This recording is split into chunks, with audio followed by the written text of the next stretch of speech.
Research consistently shows that employees who negotiate their salary earn, on average, $1 million more over a career than those who do not. The difference is not talent, it is language. Today at C1, we give you the complete vocabulary and structure for negotiating a salary increase, both in a formal review and in a more conversational setting. Welcome to Advanced English in Context at C1. Salary negotiation requires precision, confidence, and the ability to handle resistance without escalating tension. Conversation 1. Requesting a salary review.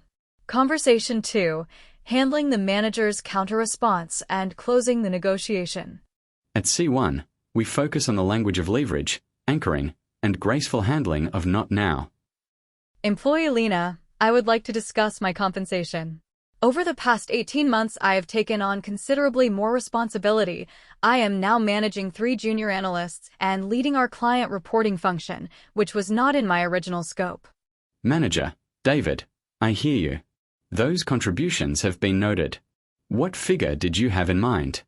Lena, based on market benchmarking for comparable roles in this sector and given the expanded scope, I believe 95,000 is a fair reflection of my current contribution.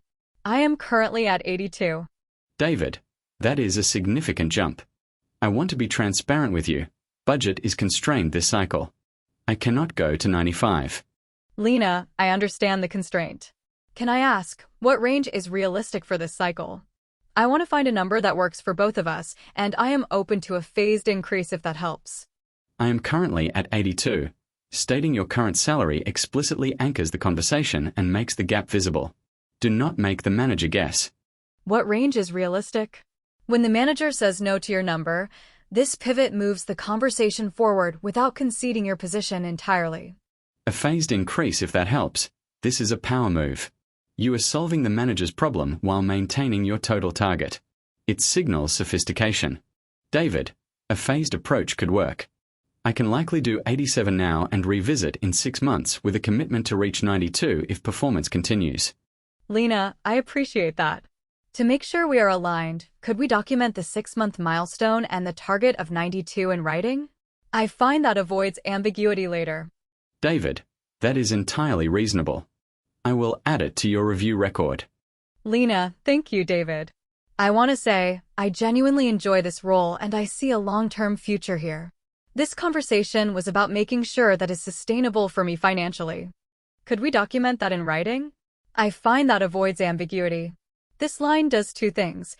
It secures the commitment, and it frames the request as practical rather than distrustful. Sustainable for me financially. This closing line reframes the conversation. You are not being greedy. You are solving a retention problem. I genuinely enjoy this role, and I see a long-term future here. Say this at the end, not the beginning. At the beginning, it weakens your leverage. At the end, it closes warmly.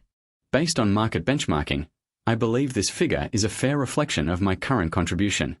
What range is realistic for this cycle? Could we document the milestone in writing to avoid ambiguity? I want to make sure this role is financially sustainable for me long-term. What is anchoring in a salary negotiation? Stating a specific number first, usually higher than your actual target, to set the reference point for the entire conversation. What is a phased increase? A salary raise delivered in 2 or more stages over time, often used when budget is constrained, but the employer wants to retain the employee. Today, you learned C1 salary negotiation, anchoring, pivoting when told no, and closing with a documented commitment. The 3 key phrases, based on market benchmarking, what range is realistic, and could we document that to avoid ambiguity? Next episode, Understanding the U.S. Tax System, W-2s, 1099s, and filing your return.